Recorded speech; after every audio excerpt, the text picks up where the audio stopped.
નમસ્કાર, શો ટાઈમમાં આપનું સ્વાગત છે। તળાજા તાલુકાના સરતાનપર ગામના શખ્સની પોલીસે રૂપિયા 1,35,00,000ની કિંમતના એમ્બરગ્રીસ સાથે ધરપકડ કરી છે।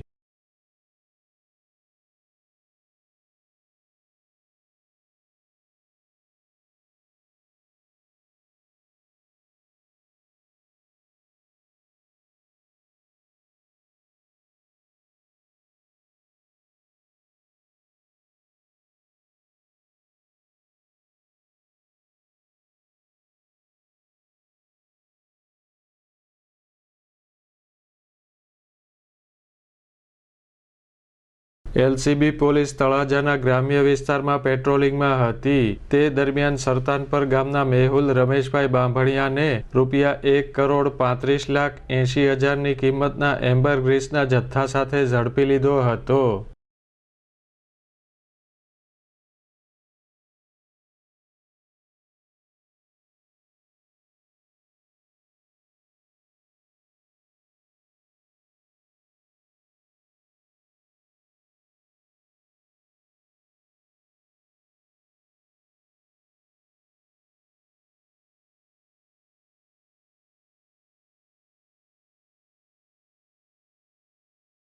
આ શખ્સ સરતાનપરના દરિયાકાંઠે બેસવા જતો હતો ત્યારે આ વ્હેલ માછલીની ઉલટીનો જથ્થો મળી આવ્યો હોવાનું પોલીસને જણાવ્યું હતું।